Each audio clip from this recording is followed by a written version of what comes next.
خلفائے راشدین حضرت ابو بکر صدیق رضی اللہ عنہ، حضرت ابو بکر صدیق رضی اللہ عنہ کا نام عبداللہ ابن قحافہ ہے، کنیت ان کی ابو بکر اور لقب صدیق اور عتیق ہے۔ رسول اللہ صلی اللہ علیہ وسلم کے انتقال کے بعد صحابہ نے ان سے بیعت کی اور مہاجر اور انصار نے انہیں خلیفہ مقرر کیا۔ خلیفہ ہونے کے بعد وہ اپنی روزی کے لیے فکر مند ہوئے تو لوگوں نے کہا آپ رسول اللہ صلی اللہ علیہ وسلم کے خلیفہ ہیں، بیت المال میں سے جتنا چاہے خرچ کریں۔ حضرت ابو بکر صدیق رضی اللہ عنہ ہمیشہ لوگوں سے نرمی سے پیش آتے تھے اور کوئی بھی معاملہ ہو دینی اور ملکی، صحابہ سے آپ صلاح مشورہ کرتے تھے، کمزوروں اور بوڑھوں کا آپ خاص خیال رکھتے تھے۔ جب رسول اللہ صلی اللہ علیہ وسلم کی وفات کی خبر عرب میں مشہور ہوئی تو بہت سے عرب دین سے پھر گئے اور زکوٰۃ دینی بند کر دی۔ حضرت ابو بکر صدیق رضی اللہ عنہ نے صحابہ سے ان سے لڑنے کے بارے میں مشورہ کیا تو حضرت عمر نے کہا اے رسول اللہ صلی اللہ علیہ وسلم کے خلیفہ، لوگوں سے نرمی کرو۔ حضرت ابو بکر صدیق رضی اللہ عنہ نے فرمایا اے عمر، تم جاہلیت میں بڑے جبار تھے اور اسلام میں سستی کرتے ہو، وہاں کا سلسلہ ختم ہو چکا ہے اور دین پورا ہو چکا ہے، دین کو کوئی نقصان ہو اور میں زندہ رہوں یہ کیسے ممکن ہے؟ نبی کریم صلی اللہ علیہ وسلم نے اپنی وفات سے کچھ پہلے اسامہ بن زید کو 700 آدمیوں کا امیر مقرر کر کے شام کی طرف کوچ کرنے کا حکم دیا تھا، لیکن ابھی وہ گئے نہیں تھے کہ رسول اللہ صلی اللہ علیہ وسلم کی وفات ہو گئی۔ آپ کی وفات کے بعد کئی عرب قبیلے دین سے پھر گئے۔ اس پر صحابہ رضی اللہ عنہ اجمعین نے حضرت ابو بکر صدیق رضی اللہ عنہ سے کہا ایسے نازک موقع پر مدینہ کو جو دارالخلافہ ہے مستحکم اور مضبوط رکھنے کی ضرورت ہے، اس لیے اسامہ کو شام کی طرف روانہ نہ کریں۔ حضرت ابو بکر صدیق رضی اللہ عنہ نے فرمایا اگر مجھے معلوم ہو کہ درندے رسول اللہ صلی اللہ علیہ وسلم کی بیویوں کے پاؤں کو زمین سے کھینچیں گے، یعنی اگر لڑائی یہاں تک پہنچے کہ آپ کی بیویاں قتل ہو جائیں اور انہیں دفن کرنے والا بھی کوئی نہ رہے، تب بھی میں اس لشکر کو جسے رسول اللہ صلی اللہ علیہ وسلم نے تیار کیا ہے ہرگز نہیں روک سکتا۔ پھر انہوں نے حضرت اسامہ کو صحابہ کی فوج کے ساتھ روانہ کیا جس میں بڑے بڑے صحابہ شامل تھے۔ حضرت ابو بکر صدیق نے حضرت اسامہ سے کہا اگر تمہاری مرضی ہو تو عمر کو چھوڑ دو۔ اسامہ نے قبول کر لیا اور وہ روانہ ہو گئے۔ عرب کے وہ قبیلے جو دین سے پھر رہے تھے اس فوج کو دیکھ کر کہنے لگے اگر اس قوم میں طاقت نہ ہوتی تو ایسا لشکر کیسے نکلتا۔ حضرت اسامہ کا روم والوں سے مقابلہ ہوا اور انہوں نے ان کو مار بھگایا اور صحیح سلامت واپس لوٹ آئے۔ حضرت عائشہ رضی اللہ عنہ کہتی ہیں جب حضرت ابو بکر صدیق رضی اللہ عنہ نے تلوار ہاتھ میں لی اور اپنی سواری پر سوار ہوئے تو حضرت علی نے ان کی اونٹنی کی باگ پکڑی اور فرمایا میں آپ سے وہی کہتا ہوں جو احد کی لڑائی میں آپ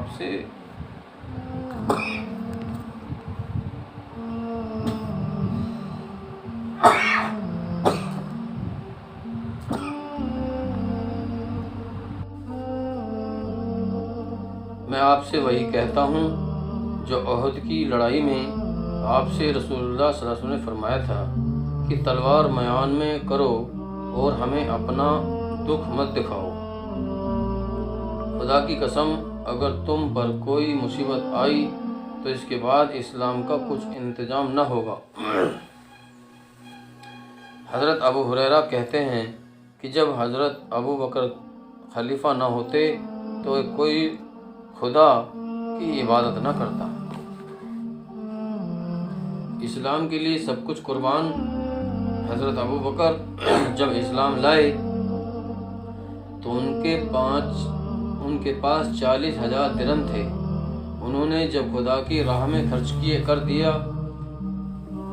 سب خدا کی راہ میں سب خرچ کر دیا۔ رسول اللہ صلی اللہ علیہ وسلم نے فرمایا کسی کے مال سے مجھے اتنا فائدہ نہیں پہنچا جتنا ابو بکر کے مال سے پہنچا ہے۔ کتنے ہی مسلمان غلامی میں گرفتار تھے اور کافر انہیں اندھا دھند تکلیف پہنچا رہے تھے۔ حضرت ابو بکر نے اپنا مال خرچ کر کے انہیں خریدا اور اللہ کی راہ میں انہیں آزاد کیا۔ انہی غلاموں میں سے حضرت عامر اور حضرت بلال بھی تھے۔ حضرت علی نے حضرت ابو بکر صدیق کے بارے میں کچھ شعر کہے تھے جن کا ترجمہ یہ ہے: ابو بکر نے خدا کی راہ میں مال دیا اور اپنے خزانے سے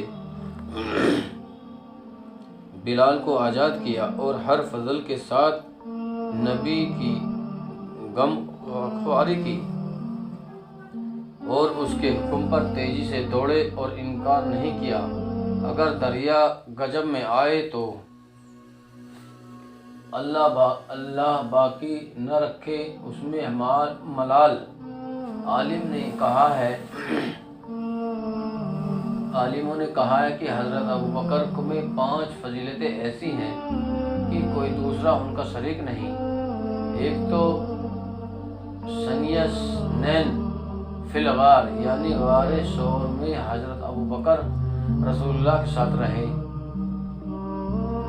دوسری فضیلت اور ثانیہ فی العریش، عریش ایک سایہ دار جگہ تھی جو بدر کی لڑائی میں رسول اللہ صلی اللہ علیہ وسلم کو دھوپ سے بچانے کے لیے تیار کی گئی تھی۔ اس لڑائی میں حضرت ابو بکر صدیق رضی اللہ عنہ وہاں ہتھیار بند ہو کر رسول اللہ صلی اللہ علیہ وسلم کی خدمت میں موجود تھے۔ تیسری فضیلت ہے ثانیہ اثنین فی المدفون، یعنی رسول اللہ صلی اللہ علیہ وسلم کے انتقال کے بعد حضرت ابو بکر آپ کے پاس دفن کیے گئے۔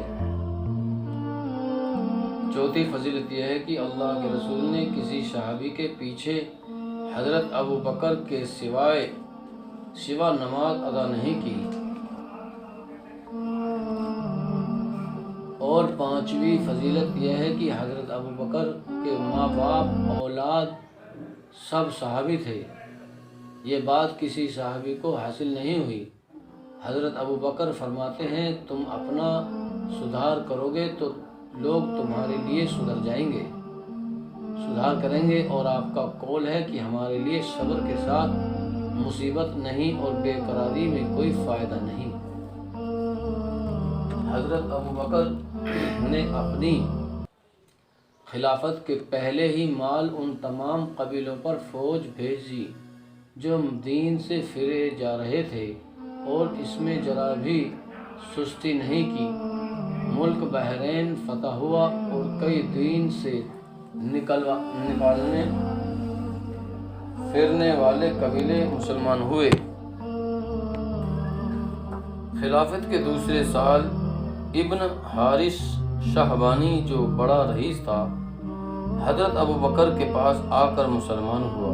اس نے کہا اگر آپ فرمائیں تو میں ایک لشکر کوفہ کے پاس لے جاؤں۔ آپ نے اسے روانہ کیا اور کہا تیری مدد کے لیے ایک لشکر میں بعد میں بھیج دوں گا۔ اس نے کہا وہاں پہنچ کر اسلام کو قائم کرنا شروع کیا۔ جب حضرت ابو بکر کو اس کی خبر ملی تو آپ نے آجائے کی لڑائی پر اس کو اور ابھارا اور بعد میں حضرت خالد بن ولید کو اس کی مدد کے لیے بھیجا۔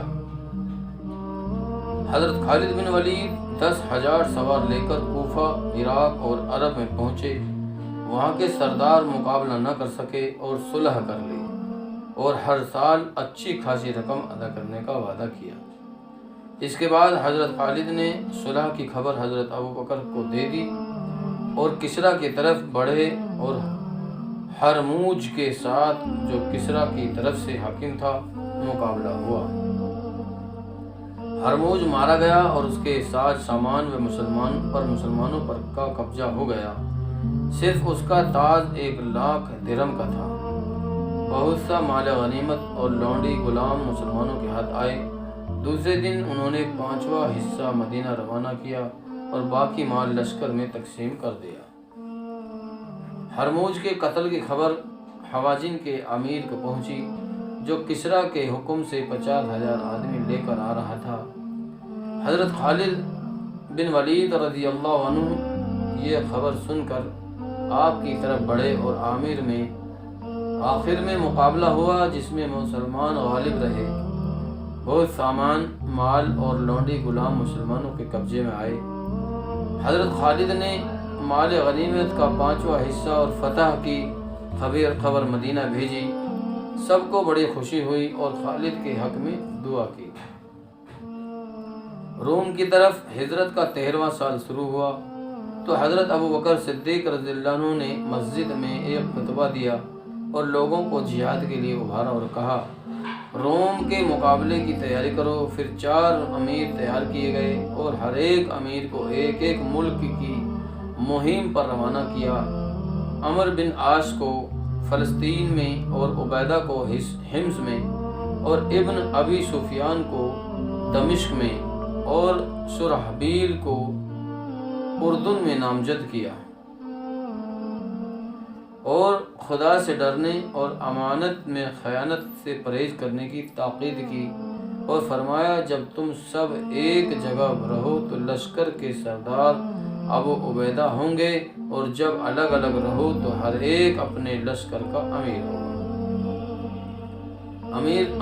عمرو بن عاص جب فلسطین پہنچے تو سنا کہ ہرقل نے مسلمانوں کے مقابلے کے لیے 50,000 کی فوج اپنے بھائی کے ساتھ بھیجی اور خود انطاکیہ میں جا کر لشکر اور لڑائی کا سامان جمع کرنے میں لگ گیا۔ حضرت ابوبکر نے سعد بن وقاص کے بھائی کو 3,000 صحابہ کے ساتھ روانہ کیا۔ ابو عبیدہ رضی اللہ عنہ سب سے آگے عمرو بن عاص رضی اللہ عنہ سے جا ملے اور ہشام کو کچھ لوگوں کے ساتھ سفیر بنا کر ہرقل کے پاس بھیجا۔ وہ ہرقل کے محل تک سوار چلے گئے اور جب وہاں پہنچے تو کلمہ توحید بلند آواز سے پڑھا۔ ہرقل نے اپنا آدمی ان کے پاس بھیجا اور کہلوایا کہ اگر کچھ پیغام رکھتے ہو تو ہرقل تک پہنچاؤ۔ جب یہ ہرقل کی مجلس تک پہنچے تو دیکھا کہ وہ تخت پر بیٹھا ہے اور بھاری تاج اس کے سر پر ہے۔ یہ اس کے تخت کے آگے جا کھڑے ہوئے، نہ اسے سلام کیا اور نہ اسے سر جھکایا۔ ہرقل نے کہا، تمہیں کیا ہو گیا ہے؟ آداب بجا نہیں لائے؟ ہشام نے کہا، آداب تو ہمارا سلام ہے اور وہ اہل اسلام کے لیے خاص ہے۔ ہرقل نے اسلام کے بارے میں پوچھا اور کہا کہ سب سے بڑا اور بنیادی کلمہ تمہارے دین میں کون سا ہے؟ انہوں نے جواب دیا، لا الہ الا اللہ، اللہ اکبر۔ جب حضرت ابوبکر صدیق رضی اللہ عنہ کو یہ خبر پہنچی کہ ہرقل نے انطاکیہ میں لشکر جمع کیا تو انہوں نے خالد بن ولید کو خط لکھا کہ عراق سے لشکر کو وہاں چھوڑ کر اس لشکر کے ساتھ جو ایمانہ کے ساتھ لے گئے تھے روانہ ہو کر ابو عبیدہ سے جا ملو اور تم اس جماعت کے امیر ہو۔ خالد بن ولید رضی اللہ عنہ روانہ ہوئے۔ جب یہ خبر فلسطین میں رومیوں کو پہنچی تو وہ کملے کے قریب جمع ہوئے۔ اسلام کی فوج بھی ادھر بڑھی۔ حضرت خالد کے حکم سے لشکر نے ایک ساتھ حملہ کیا۔ دشمن کی فوج بے پناہ تھی سخت جنگ ہوئی، دشمن کے بہت سے آدمی مارے گئے اور کتنے ہی مال، زر، گھوڑے، چاندی وغیرہ مسلمانوں کے ہاتھ آئے۔ اس فتح کی خبر حضرت خالد بن ولید رضی اللہ عنہ نے عبد الرحمن اعظمی کے ہاتھ خلیفہ حضرت ابوبکر صدیق رضی اللہ عنہ کے پاس بھیجی۔ وہ بہت خوش ہوئے اور دوسرے مسلمانوں کو بھی بڑی خوشی حاصل ہوئی۔ جب یہ خبر ہرقل کو ملی تو اس نے کئی بڑے سرداروں کو مقابلے کے لیے روانہ کیا۔ حضرت خالد بن ولید رضی اللہ عنہ یہ خبر پاتے ہی دمشق سے نکل کر ان کے مقابلے کو آگے بڑھے۔ یرموک نامی جگہ پر دونوں فوجوں میں مٹبھیڑ ہوئی۔ رومیوں کی فوج 3 لاکھ سے زیادہ تھی۔ اسلام کے لشکر میں 36 یا 40 ہزار سے زیادہ آدمی نہ تھے۔ ایک شخص نے حضرت خالد بن ولید رضی اللہ عنہ سے کہا، دشمن کی فوج بہت زیادہ ہے اور ہم کم ہیں۔ تو انہوں نے کہا، اگر خدا کی مدد ہمارے ساتھ ہے تو دشمنوں کے زیادہ ہونے کا کوئی غم نہیں۔ حضرت خالد نے اعلان کرایا کہ جن لوگوں نے بھی رسول اللہ صلی اللہ علیہ وسلم کی محبت کا ہر شرف حاصل کیا ہو وہ لشکر سے الگ ہو کر جمع ہو جائیں۔ 1000 صحابہ رضی اللہ عنہ جمع ہو گئے۔ حضرت خالد بن ولید رضی اللہ عنہ نے خدا سے دعا مانگی۔ اسی عرصے میں مدینے سے ایک قاصد آیا۔ وہ حضرت ابوبکر صدیق رضی اللہ عنہ کے انتقال کی خبر لے کر پہنچا تھا۔ حضرت خالد بن ولید کے دل میں یہ خیال پیدا ہوا کہ اگر خبر پھیل گئی تو مسلمانوں کے حوصلے پست ہو جائیں گے اور پھر لڑائی میں ان کی ہار ہو جائے گی۔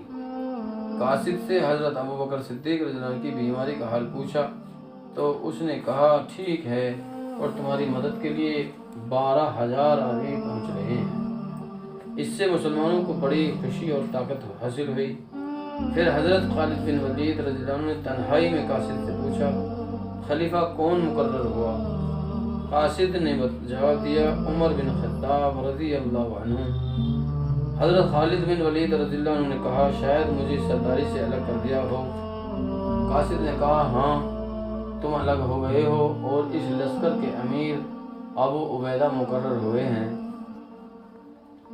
حضرت خالد بن ولید رضی اللہ عنہ نے کہا، تم نے بہت اچھا کیا کہ خبر عام مجمع میں نہیں سنائی۔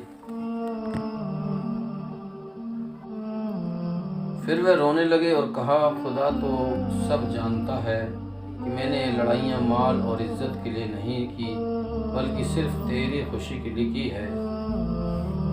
پھر حضرت خالد نے بیچ لشکر سے حملہ کیا اور عمر بن مقواس نے داہنی طرف سے اور یزید بن ابی سفیان نے بائیں طرف سے ساتھ دیا۔ لڑائی زوروں سے ہوئی، رومی بھاگے، مسلمانوں نے پیچھا کیا اور فتح حاصل کی۔ بہت مال غنیمت اور غلام ہاتھ لائے۔ حضرت خالد نے غنیمت کے مال کو جمع کر کے تقسیم کے وقت حضرت ابو عبیدہ کو بلایا اور ابو بکر صدیق رضی اللہ عنہ کی وفات کا حال اور حضرت عمر رضی اللہ عنہ کی خلافت کا حال اور اپنے معزول ہونے کی خبر انہیں سنائی اور بتایا، اب ابو عبیدہ اسلامی لشکر کے سردار ہیں۔ مسلمانوں نے جب حضرت ابو بکر کی وفات کی خبر سنی تو وہ رو پڑے اور حضرت خالد بن ولید کو دعائیں دیں کہ انہوں نے اسلام کو عزت بخشی اور غم کی خبر کو لڑائی تمام ہونے سے پہلے چھپائے رکھا۔